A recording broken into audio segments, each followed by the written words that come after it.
we sat down at the print shop with the lady yesterday. Her name was Florence. And, she was just curious. What are we doing here? Why El Salvador? And I told her, this country offers a lot of hope. And I think it's an example for the rest of the world. She's like, I can't believe it. She's like, if you would have known what it was like before, I can't believe that people want to come to El Salvador.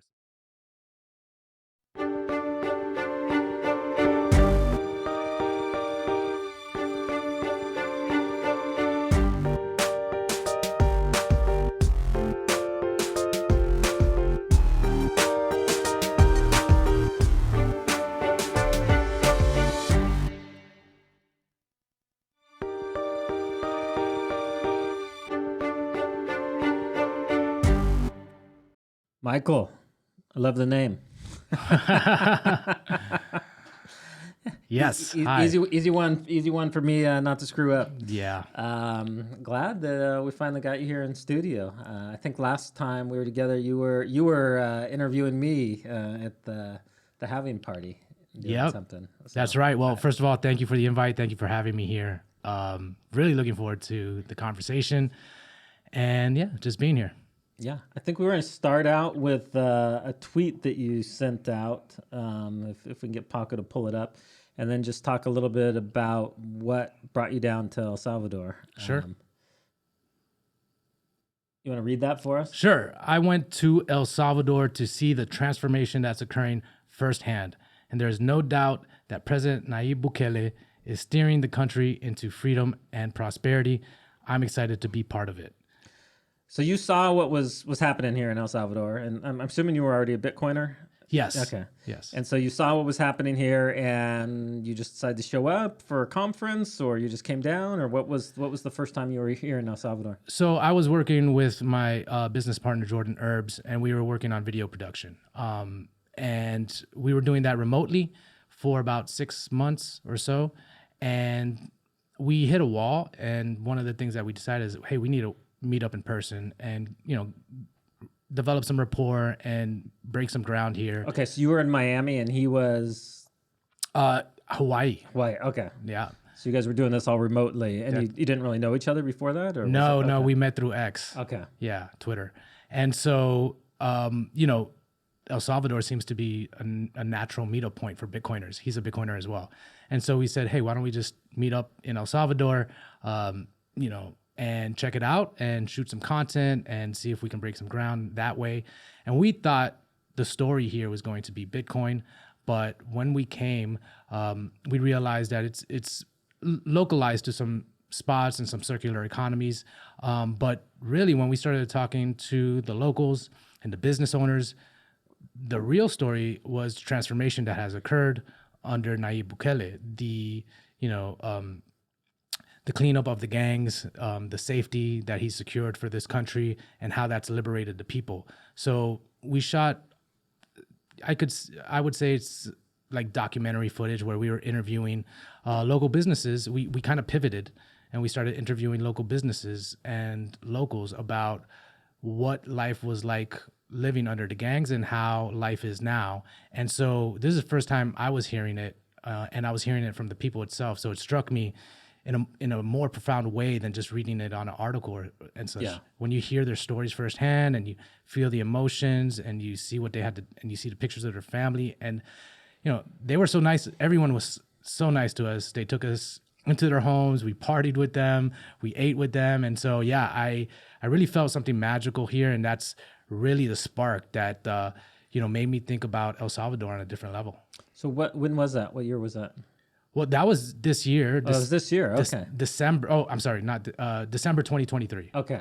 Yes. Okay. So this was fairly recently, your first time in El Salvador. Yeah. So it was 10-day trip, and we went all around. We went from, the city to Bitcoin Beach. Then we went to Lake Guadapeque and all around just talking to people. And so we got a good lay of the land here in El Salvador. But I went back to Miami and said, that wasn't enough. There's something here that I got to go back and check out some more. So the next trip wasn't too long after that, maybe 2-3 weeks. And I decided to come here for a month and just observe things a little bit and see how things work from a different perspective, not as a tourist, looking for excursions and fun, but as, as much of a local that I can be. And yeah, that's when I started realizing, okay, there's a lot of opportunity here in El Salvador. This country has had its challenges for the past, 20, 30 years, first with the Civil War, then with the gangs. And so a lot of it seemed like fertile ground to grow, and a lot of opportunities for entrepreneurs down here. And so was that when, because I remember the first thing I think I saw you posting on Twitter was about starting an import business. Was that when that idea came up, or how did that develop? I know now you have several things in the works, and we'll talk about all of them, but sure, I think that was the first thing, the opportunity that you saw, that like, hey, there's all of these businesses starting, there's all this money flowing in, there's all these expats from around the world that are moving in to start up businesses or to build a new life in El Salvador, and there's a lot of goods that they're looking for that really can't be sourced in El Salvador. So sure. So yes, that trip, when I was here for a month, I would post to my social media, I would update my stories, and I would just talk about El Salvador and how it's a beautiful country and how there's so much opportunity here.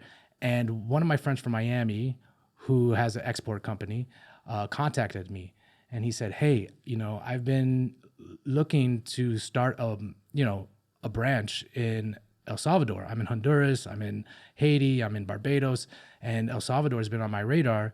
What's it like over there? And are you interested in, being my partner over there? And one of the things that I wanted to do, if I was going to have a presence here, was come here and try to provide some type of value to people, right? Not just come here, drift and drink margaritas on the beach, although you can do that. But I wanted to provide a service for people, be of some type of value, create some type of business. And so that fell on my lap, and I didn't know anything about logistics or package forwarding or imports. So I said, you know what, this is really interesting. Let me go to your warehouse in Miami. Let's have a conversation. Let's check out let me check out the operation and see if this is feasible. And I did. And we just started, going about it kind of in the dark, not having a plan, but just following the steps each by each and dealing with whatever bumps in the road came about. And, we delivered a few packages, a few containers over here, and I was like, okay, I think this is actually feasible. Containers, like shipping containers, or just like smaller packages? Yeah, so they're still called containers, but they're just they're large boxes. Okay. Yeah, and so it's all air cargo over here, and so the package forwarding company is basically, if you order from Amazon or any retail product in the United States, you ship it to our warehouse, and then we forward it over here, and then you either pick it up or deliver it, right? Okay.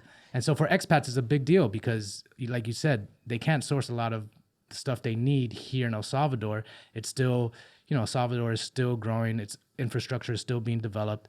And so right now, I think it serves a market very well. And I know in most countries, they do have those services pretty readily available. I have not found anybody offering that in El Salvador. What you do find is a lot of times these individuals that will literally just get on a plane and fly back and forth. And a lot of times they fly so much that they have like the upgraded status, so they can bring 3, 70-pound suitcases, and they literally just fly back and forth, and they bring stuff in, kind of in the gray market. I believe, I don't know if they declare it or not, but it seems kind of informal. And so I'm just curious as to why you think there isn't a more formal market here, and what roadblocks you've run into as you've tried to develop this. So it's just standard bureaucracy as far as the roadblocks, and just getting accustomed to that. What's required, what signatures we need to have, what permissions we need to have, what permits we need to have. And so all of this we're learning on the fly. We're making tons of mistakes, but at the same time correcting them and just improving the process the whole way through. And it's kind of learning through iterations, right? And so we also looked at what package forwarding companies exist here, and there are 2 or 3 that we saw are reputable and provide a good service. Okay. Yeah. But there's also some aspect of trust involved, and especially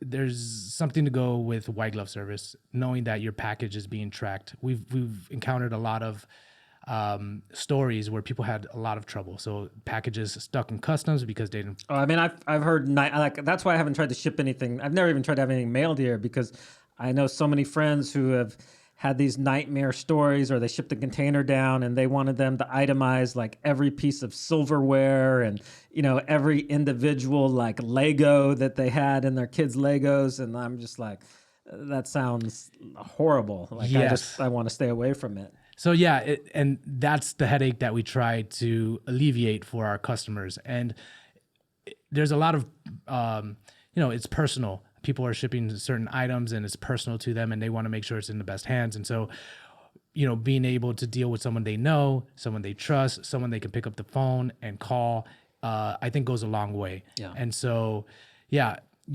that's the way we're starting out, kind of like a mom and pop shop where we're helping our friends get certain goods and products from the US here. And the idea is to see where it goes, but already come here and trying to help out. Well, it's a great way to learn the system and learn the headaches that come with obviously El Salvador has a lot of promise and I think a very bright future. That's obviously I've chosen to make my life here, but there's realities too, and there's kind of this legacy system that it seems to be really, when it comes to the customs office, that it seems to be one of the worst. Other offices here are great as far as getting things. It's amazing how quickly things happen, but customs and the banks are the two that they really need to do the most work on. So it's interesting, right? And it's one of the, if I were going to move here, it's a good way, it's a great way for me to understand the systems that I got to deal with, right?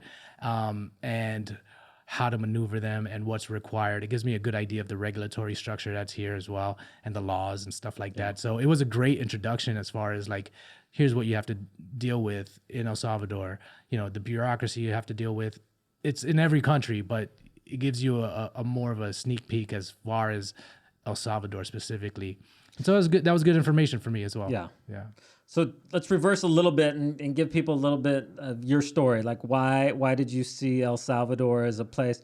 I picked up a couple things from other interviews you've done where it sounded like this was kind of, you'd had a rough patch for a while and this was kind of a new start for you, and that hopefully I'm not misrepresenting that, but I'll let you tell the story. Yeah, sure. So I don't know how far back you want to go, but yeah, I'm a Bitcoiner, and I've been promoting Bitcoin for a long time, and I've been involved in the Bitcoin space in one way or another, either consulting or helping people out. And so that's kind of my trajectory. Then I went into the engineering field. I upgraded a power grid in Florida, Georgia, and Alabama. Really? Yeah. So I worked as an engineer, a test engineer on the power grid, and eventually threw my hat in the ring into entrepreneurship, got married, and been going at that since 2018. And COVID hit, and that was a rough patch for me, as well as I could imagine a lot of people. It shook up the world. It made me realize a lot of things, and it had an impact on my marriage. And so, this past year, I went through a difficult process of just figuring out what I want to do with my life again. I got divorced, and there was all these choices I had to make as far as what direction I was going to take my life. And, basically isolated myself, did a lot of soul searching, read the Bible a lot, prayed a lot, and just was looking for some type of purpose, some type of mission to gravitate towards. And when I came to El Salvador, it's kind of what I discovered. So in a lot of ways, yes, El Salvador and the opportunity that exists here is like a second chance for me. And it's one where I've never felt more aligned in my life, right? It's a country that's being built on a Bitcoin standard, as far as I can tell, right? And that's the trajectory that I see it on. Yeah. And from that, there's so much that comes from that, right? If the foundation is stable, there's a lot that you can build on. And so there's that alignment in the sense that it's being built from sound principles, and there's so much opportunity, and the people here are amazing. My family, my dad's side, is from Honduras. We're all have a big Honduran family. I didn't know that. Okay. Yeah, we have a big Honduran family in Miami, and so it's also part of that where I feel like I am returning back to my roots in a sense, and it also, the opportunity allows me to sink my teeth into entrepreneurship, and like I said, build businesses that provide a lot of value to people.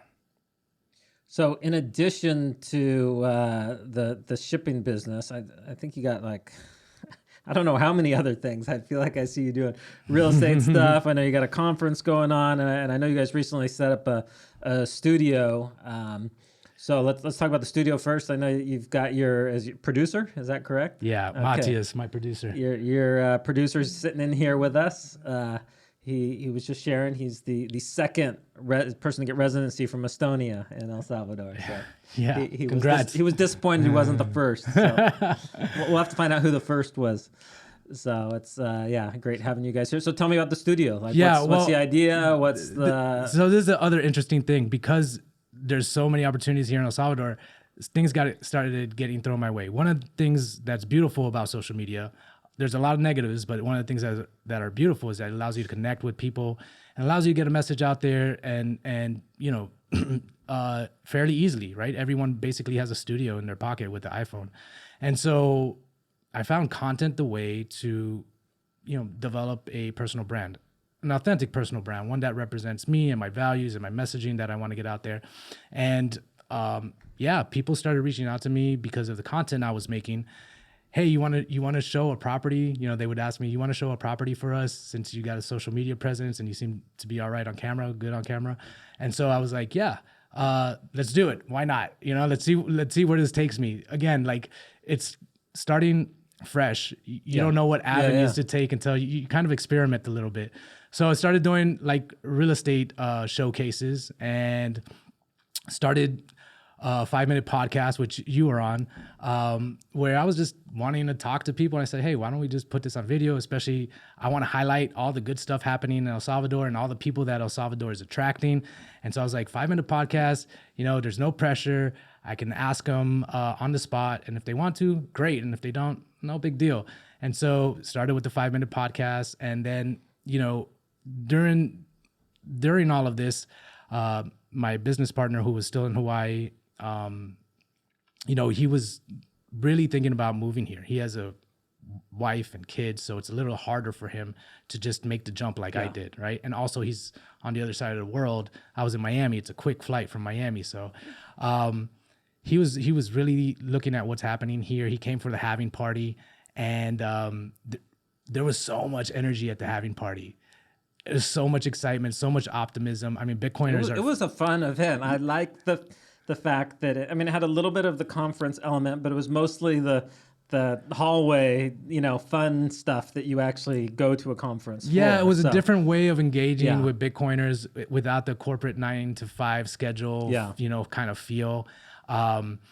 You hang out by the pool, and conversations were just flowing easily. And I made so many great connections, and so did he. And we were able to develop awesome content from it. And that really had it was well received on Twitter. And so he felt the magic there. He was like, whoa, what can we do? What can we do? And so he was really starting to think about coming to El Salvador and starting to make those moves. And so once he came here, that's when, we started saying, okay, well, if we're going to do something here, we're going to need a team and we're going to need a community.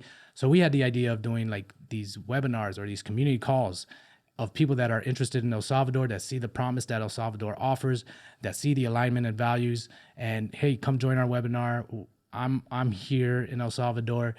Jordan's coming. Let's see if we can, create some type of synergy already, and then bring it into the real world here. And so that's how we met Matthias, my producer now.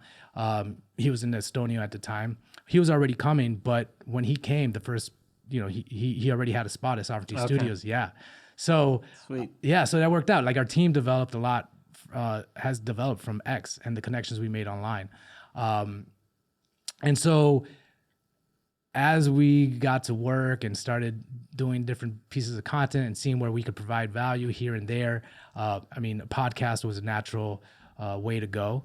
And then from that, there's been all these other opportunities. So we created Sovereignty Studios. I love the name. Yeah. I love the name. Yeah, and so it's been great.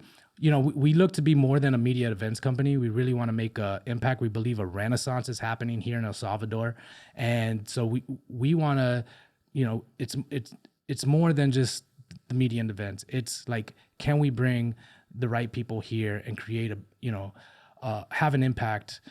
And I really see El Salvador as a beacon of light and an example for the world to follow. So if we can make an impact here, we can shift the world to, outside of the fiat paradigm to one of more empowered individuals, in a collaborative and cooperative environment versus the cutthroat, competitive environment that we get in fiat, because it's a race to the bottom, right? No, and I feel like you sense that here in El Salvador. There is that collaborative, like everybody's just excited to have other people like be joining in what's happening here, and so you definitely have much more of a collaborative just environment overall. Well, that's the magic we felt, right? That's the big draw. Like, there's something about El Salvador, right? There's two things, right? First of all, because it's adopted Bitcoin, and Bitcoiners are naturally, I think, optimistic and hopeful about the future. Bitcoin is hope. That's kind of the famous line. But also El Salvador, because it's come out of the dark ages and now has is experiencing freedom for the first time. It's being liberated. They're also super optimistic and hopeful and happy. And so you have an interesting overlap there, which in my opinion, I've never experienced that anywhere else in the world. And so being in this environment, the ideas flow and you can take actions towards them. And so you can start really, creating your hopes and dreams here. It's really amazing, having been here for a couple decades now, to see that shift, because it was exactly the opposite 5 years ago. The Salvadorans were some of the most negative people on the future that you would ever meet. They all had this sense that it's just going to keep getting worse, and the only hope was to leave. So now to see this shift where they're proud to be Salvadoran, that you see all these Salvadorans that are coming back, you see people that are building businesses and futures here. It's quite remarkable to see the shift that's happened. Yeah, I have a story about that. Just happened yesterday. We're throwing a retreat, and so there's a lot of arrangements that need to be made. That's the other, cool thing about this. When you decide to do something, you have to go through the motions to get it done. And so it's allowing us to explore a lot of El Salvador we normally wouldn't have, and talk to a lot of people we normally wouldn't have. And, we sat down at the print shop with the lady yesterday. Her name was Florence. And, she was just curious. What are we doing here? Why El Salvador? And I told her, this country offers a lot of hope, and I think it's an example for the rest of the world. She's like, I can't believe it. She's like, if you would have known what it was like before, I can't believe that people want to come to El Salvador. So she was, I wouldn't say in shock, but she was just amazed that, people are coming here to actually build and actually have a really positive view on El Salvador. Yeah, no, it is. I think for a lot of them, they still don't know, like, is this real? But I think it helps. I think just even the influx of foreigners that have come, which so far have been received very positively. Yeah. You always are concerned that sometimes that can have negative impacts, and people think they're driving the prices up or different things. And so I'm hoping it continues to be perceived positively. But I think they see this as like, okay, El Salvador's changing because there's all these people now that want to be here. And so I think it's been really exciting for them. Yeah, well, that's interesting, right? Because you do wonder how things are going to evolve. I wonder as well. And right now we're, like you said, foreigners are well received. I asked Florence, I said, hey, so what do you think about this? She's like, I love it. She was ecstatic about it. And so, I don't know what the impact is going to have. Obviously, there's going to be some type of shift that occurs, and my idea is that a rising tide lifts all boats, and that if El Salvador builds from the ground up, with sound principles, that everyone here is going to prosper. And so that's my hope. I see us having a window of opportunity here to make that happen. And so I haven't let any of the what ifs or, the hesitation stop me. It's like, we have a chance here. Let's see what we can do with it. No, this is a place where you don't have to think about those things. It's like the sky is the limit. You just push forward. And so what is the studio? Are you guys, obviously you have your own podcast. Is that something that other people, if they're coming down and they're going to be in El Salvador, can they come and pay for studio time with you guys? Or I don't know what your business model is or how that's set up. So a lot of this is just being guided by intuition and letting the developments take us where they may. Yeah, so we do want to be profitable. And one of the original ideas is like, oh, maybe we can make a studio and people can rent it out. But the way things evolved, we're right now in a townhouse, and I don't think it's the right environment to charge for studio time and stuff like that. But that's okay. Baby steps, and we're starting small. And if we have to evolve into another location and another headquarters, so be it. It means that we're doing something good. So right now we're just inviting people to come on who have interesting stories, who are building here in El Salvador. The show that we're doing right now is called Building El Salvador, Building El Salvador. And so if they search on YouTube for Building El Salvador or podcasts, that's what they'll find. Yeah. Or will it be under your name? Yes. We want to make sure people go to the right place when they're looking for it. Yeah. So if they just type in Sovereignty Studios in YouTube or Building El Salvador, they should be able to find. So Sovereignty Studios, that would be the easiest way. Sure. Yeah. Okay. Yeah. And in a lot of ways, we're putting together the structure as we go along. So, which is super interesting too and fun. It's been because everyone's here voluntarily as well, right? They believe in El Salvador's future. They believe in Bukele's leadership. They also look at the rest of the world and see where it's going. And they want to bring their talents and their skills to a place where they feel like they can invest in. And so, everyone here on our team is here voluntarily. We're not paying anyone out until we become profitable. We're all here to create something bigger than ourselves. And so that's the real cool thing too, that I haven't experienced before, is that we're really mission driven. And like I said, we want to have an impact. We want to empower people so we can fuel the renaissance that's taking place here in El Salvador. Awesome. Yeah. And as far as the show itself, we're trying to figure that out as well, what our angle is. But we talk about Bitcoin a lot. We talk about, the ideas around personal sovereignty and taking agency over your life. And we talk about entrepreneurship and content creation, because we believe that is one vehicle in which someone can develop autonomy and sovereignty from. We all have unique skills and value that we can offer the world.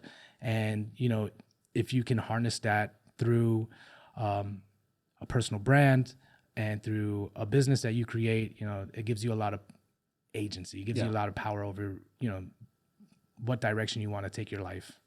So, no, definitely. You have your own platform and you can take it what direction you want. You're not dependent on others, or any specific person that can, obviously you need to create something that the market finds of value, but it's not like you have one, person, some corporate entity that can cut you off.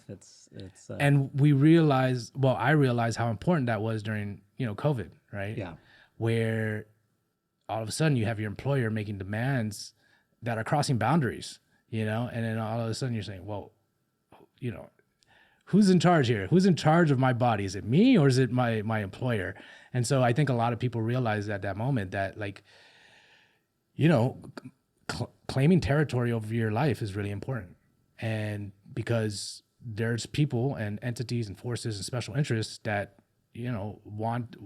want to claim dominion over you. And so, you want to put yourself in a position to be anti-fragile and to be able to push back and say, hey, no, this is too far. I have dignity as a human being.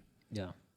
So I want you to dig into the details about this retreat that you guys are putting on. It's I saw that and I loved it because honestly, for the last couple of years, I've been thinking like somebody needs to do this. And a couple times I'm like, well, maybe we should do it. We have the connection. I was like, no way, that's way too much work. That's gonna be a nightmare. Let's find some other sucker that's gonna do it. So I love that I saw that you guys were doing this because it's so needed. There's so many people that want to come to El Salvador, but they don't. They're like, well, what am I gonna do? Am I just gonna show up and I won't know anybody? And how is it? How will I find my way around? And am I just gonna be spinning my wheels the week? So. And this maybe I'm wrong, but this is my understanding. You guys are putting this package together. They can come down, they can meet other people. They can cover more ground in a week's time than they would like on a month on their own.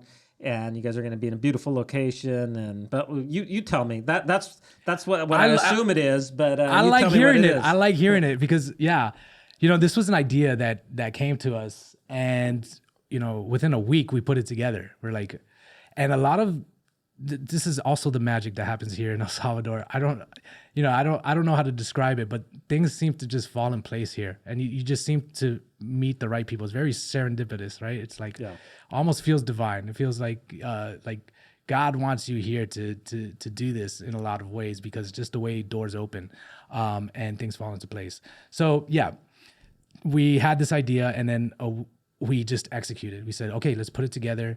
Let's make a website.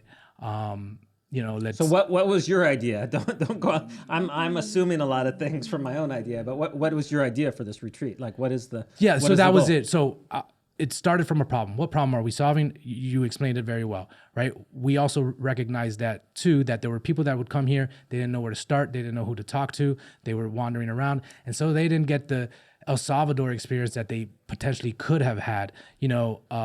For Jordan and I, we spent 6 months here on and off, going to different meetups and figuring out the lay of the land and building our network and going to different events. And so we have a really good idea of, what El Salvador offers. And so we're like, instead of people coming here and just kind of wandering around El Zonte or Bitcoin Beach or going to El Tunco, like, let's put something together. So not only do they experience El Salvador in a complete kind of way, but also that they get to interact with like-minded people and experience that magic that happens when, forward-thinking, optimistic, positive people come together, right? And so that's where the idea for the retreat came. And also, the problem that we're trying to solve is we want to take the headache out of travel, figuring out logistics, figuring out where to stay, where to go, how to get around.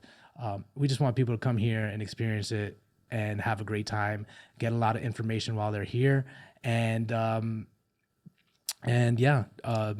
just experience El Salvador in a way where it's carefree. It's like, we'll take care of everything.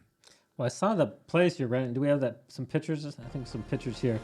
We got a video. Great. That place looks just amazing. Of on-the-ground experience and networking, and combine it into one fantastic 4-day retreat.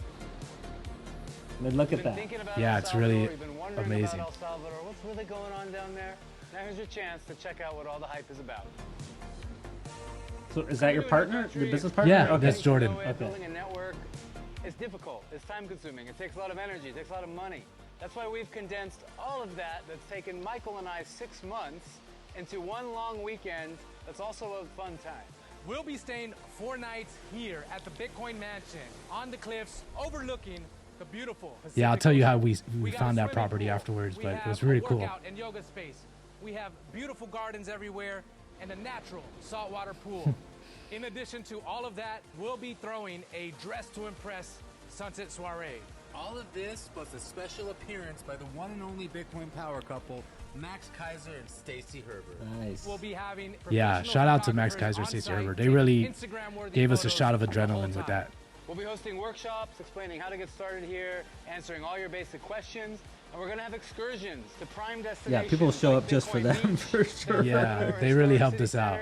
And Lago Coatepeque. Each of these places offers a unique experience that normally would suck to plan on your own. In the Build in El Salvador Kickstart Retreat, meals, transportation, entertainment is all included. Come here and connect with a network of entrepreneurs, of builders, of the people you need to know. Shout out to my producer, If you've been curious Matthias, about what El who Salvador put has this to all offer, together. It's amazing. book a call with us now and reserve your spot. Cool, thank you. We'll see you soon. No, I'm excited about it. So is your business partner, is he living here in El Salvador? Yeah, he's here with his family. Okay. Yeah, he made the I trip. think maybe I've seen some posts on Twitter with him. Did he come before his family first? Yes, Yeah. Okay. Yeah, he's a great guy, Jordan. And I think, you know, we balance each other out really well. And so, yeah, we've been putting our creative energy to work, and this is what we came up with. And, you know, it's interesting. So going back to like how things fall in your lap over here in El Salvador, and how it's attracting a special type of person here too, right? It's in a lot of ways you have to be a pioneer, because let's face it, like there's a lot of inconveniences living in El Salvador too. It's not all sunshine and rainbows, right? And I'm sure you've experienced this as well. But, you know, we've had to deal with construction and power outages and water outages and, you know, things from a emerging country that's you know, putting itself on the world stage. It's going to take time to develop. So there are inconveniences, especially like rainy season, mudslides, traffic, things like that. So, but we've been able to navigate all of that, and even with all that, it's been, I think it's been amazing to see how far we've come along. And yeah, as far as I'm going back to my point. So it takes a special person to be here, to come down here, to move their family. And on our street, there's someone else, entrepreneur, moved in. He's the one that told us about the Bitcoin Mansion. Okay. Yeah, he's a partner there. And so he was like, why don't you just do the retreat at our place? Because we were looking for different venues to host a retreat. And he's like, I have I'm partnered in this property. It's Bitcoin Mansion. You guys should check it out. You know, and when we went there, I was like, wow, that's crazy. That just fell in our lap. And so, yeah, shout out to the Bitcoin Mansion. They're letting us use obviously we worked out a deal, but they're letting us use their venue for our retreat. And I think it's going to work out great. Yeah. No, it looks like an amazing spot. So how many people ideally will you guys have in this? So you talk about a retreat, right? And you let someone else deal with that. And, you know, I get it, because you're dealing with a lot of personalities, and yeah, it's interesting. So we're trying to keep it between 15 and 20 people, because after that, I feel like it's herding cats, you know? And so even that's a lot. yeah, I know.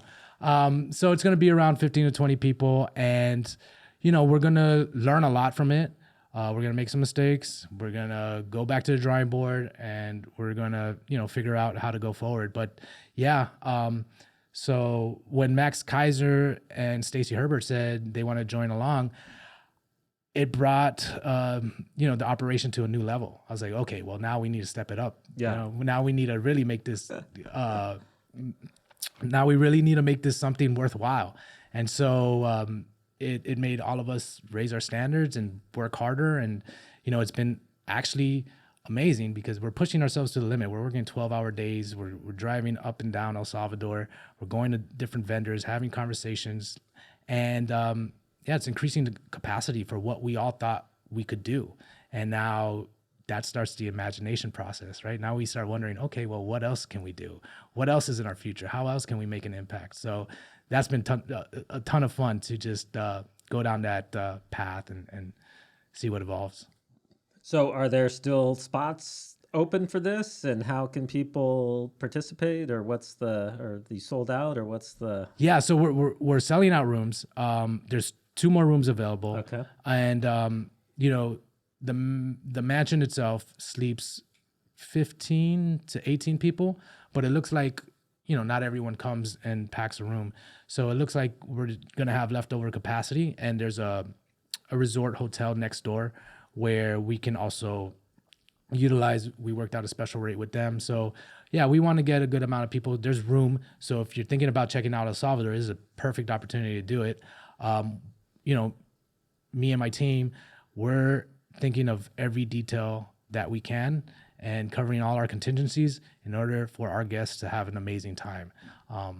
And so, yeah, there's still room if you want to come. So where do people go? Is it up here? Yeah, so you go to sovereigntystudios.com/retreat. Okay. And yeah, check And it. how long is it? It's 4 days. 4 days. Okay. Yeah.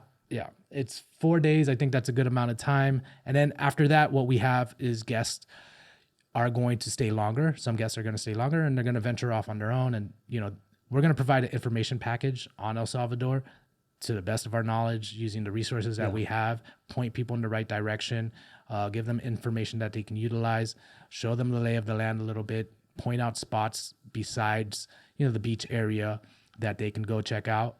And so a lot of people are going to venture off afterwards and check other places out in El Salvador themselves.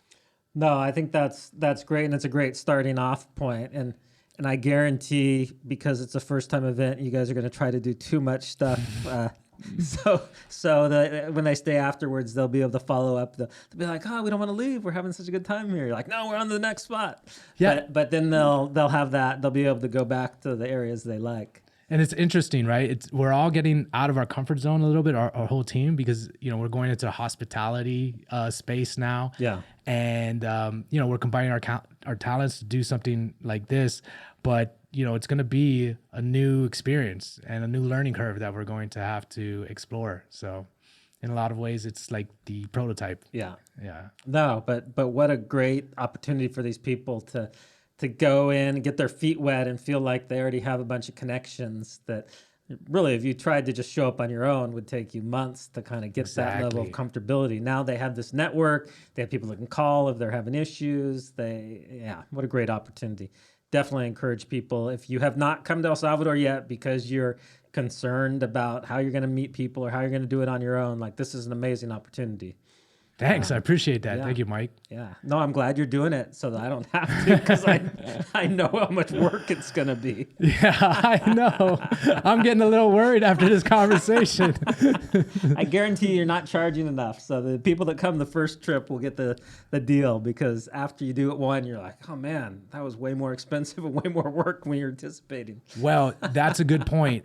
Yeah, we wanted to price this because it was such short notice. Like we had this idea and it was like, okay, we'll do it next month, 4 or 5 weeks. So we're like, okay, we got to price it that actually gets people to move, right? We want to make it a deal so good that people feel silly saying no to if they have the time, and it's just like everything's covered. But yeah, the idea is in the future, in order for us to be profitable, like you said, we might not be profitable on this event.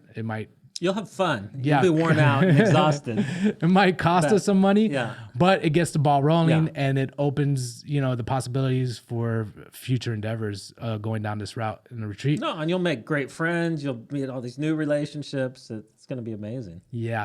So can I ask you your opinion on, I guess, general opinion on El Salvador, the direction it is going?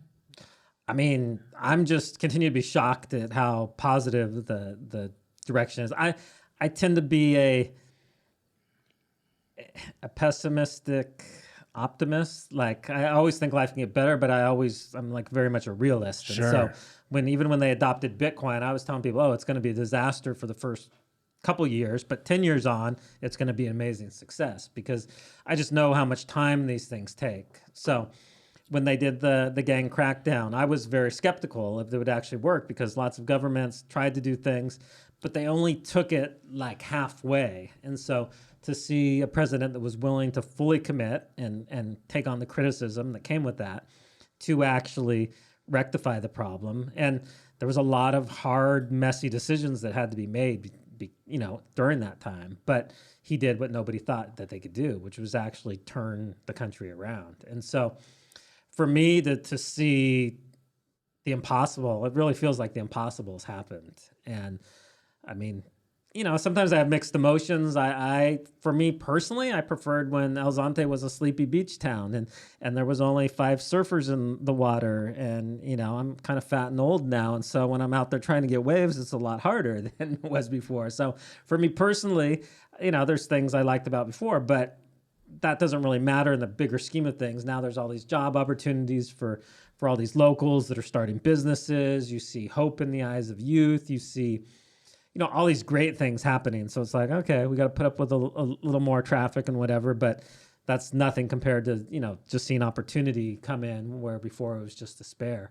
So yeah, I see nothing but positive. Now that's not to say that there's not a lot of headaches along the way. I mean, for a lot of people, they come here and if they expect that it's going to be exactly like the U.S., they're going to be disappointed because we have, as things keep growing and power needs keep increasing, the power system here is groaning, and we have power outages, quite frequently, and there's some times where there's water's out, and there's a lot of growing pains along the way. Yeah. And so, it's a tropical climate. There's going to be bugs crawling around even in your room, even if you're in a nice place, just because it's a tropical environment. You got to be willing to understand that just comes with it. And if you can roll with it, great. But there's some people that, they're going to be much more comfortable in Dubai. That's going to be the environment that's going to be more suitable for them. And so I think that's what it's great to see these different,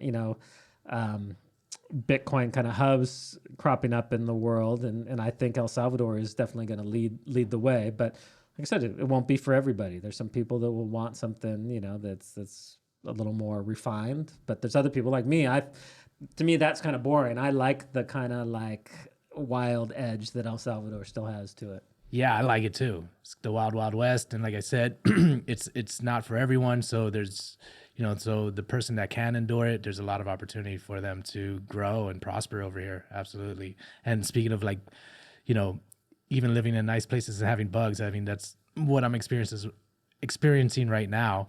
It's just part of the deal. I live in a newly constructed townhome in Nueva Cuscatlan, and it's overlooking a forest. But man, when it rains, those bugs come, and there's spiders everywhere. And yeah, it's not.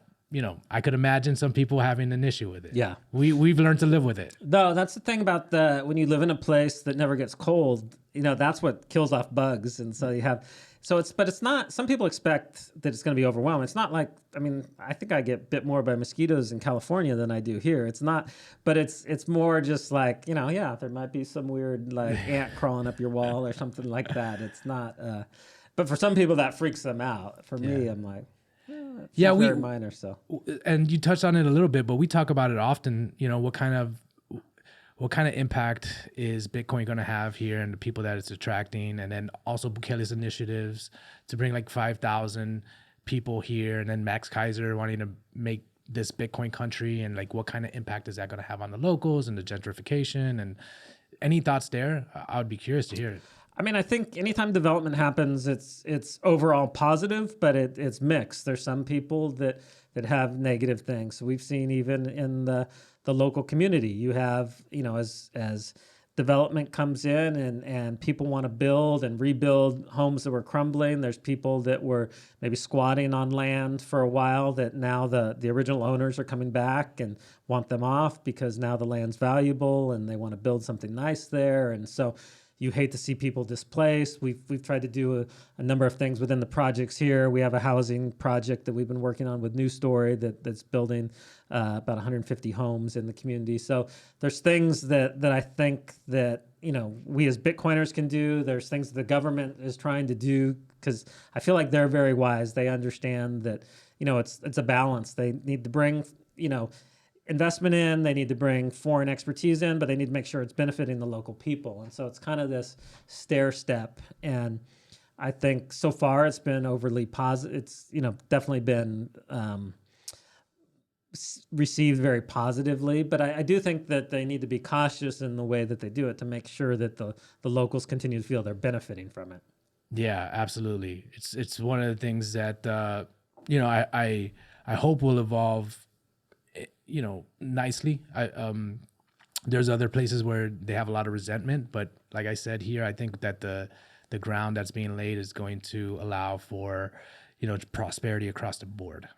Well, that's why I think it's so important that Bitcoin is at the base of it, because now you have all these Bitcoin companies that are coming in that need to hire programmers and engineers, and they're creating jobs of high value. It's not just service jobs, which tend to be on the lower end. And not to knock service jobs, they're very important for an economy, but I think you want to have this broad base where it's not just tourism growth, but you have these other economic engines that are driving the country. And so I think that's very important. I think they've done a great job at bringing in a lot of foreign capital. There was a couple big deals announced last week. I think it was like 1.8 billion worth of investment that had come in. One to redo the port that was built like 20 years ago and then mothballed and never used on the other end of the country. Is now going to see new life. And so I think they're doing all the right things, but they're kind of playing whack-a-mole. There's so many problems and so many things, so many people that want, solve healthcare, solve education, solve the economy. And so they're trying to do it all at once. And I think they're doing an amazing job, but you have to be realistic that these things are going to take a while to. So I think 10 years from now, you won't recognize the country at all. I mean, even people that haven't been here for a couple of years and come back feel like they don't recognize it. So I feel like in 10 years, the transformation we're going to see is going to be just amazing. And I mean, the country has done a great job sticking to Bitcoin only, even as all the other tokens have come in and want to do this and that. They've been very like, hey, no, this is Bitcoin country and this is the focus, and everything that's been developed has been along that line of thinking. And so I think that maybe in the short term, they could have brought, a lot of these tokens were promising, hundreds of millions of dollars they were going to throw it. And so I'm sure it was enticing for them to think about. But I think they realized long term to be able to be the Bitcoin destination was just so much more powerful than that. So Absolutely. Yeah, I'm 100% all in here. Yeah. I mean, that's where I'm getting to too, all in, no fear. Yeah. We got a window of opportunity. Let's make the most of it. Awesome. Well, I think that's a good note to end on, other than we need to make sure people know where they can follow you on Twitter. What's your Twitter handle? Yeah, so my Twitter handle is SOV Mindset. So SOV Mindset? yes, It's Sovereign Mindset, short for Sovereign Mindset, but it's SOV Mindset. And then Sovereign Studios, they can find all the different things that you guys have. Yeah, so you can, so we have a community, we have a newsletter, and then we have our retreat. So you can find all that information on sovereigntystudios.com. And then my import company, my package forwarding company is Nakamoto Express. Okay. So I love that. Yeah. You got some good names for your companies. Thanks, appreciate it. I love that. I wanted to pay homage to the Bitcoin, space, but also make it, also make it not so obvious that it's Bitcoin related. Yeah. For other people, they'll be like, wait, aren't you a Japanese company? Yeah, exactly. Awesome. Well, make sure you guys, if you've been wondering whether you should come to El Salvador or not, make sure you sign up for the retreat. This is seriously an amazing opportunity, because we see people come all the time and they show up and they're like, what can I do? And if they're super like outgoing, they do fine. But the other ones that are more like a little introverted, they, sometimes like, we didn't meet as many people as I'd hope. So this is a great opportunity to like connect. And then just the networking too. You have all these like-minded individuals that are part of that cohort that I'm sure there will be businesses born, during that trip. People will probably buy houses together that, that they meet and become friends on that trip. So I'm excited about that. So, man, you're making me more excited about it. Thank you. Well, it's going to be a lot of work, so you better be excited. All right. Well, we'll have to have you back on after the retreat, and you can tell us if it was worth it. Absolutely, would love to come back on. Give you, us Mike. the highlights and the lowlights afterwards, but I'm sure it's going to be amazing. Yeah, I'll give you all the lessons learned and share with you what happened. Would love it. Thank you. Thank you.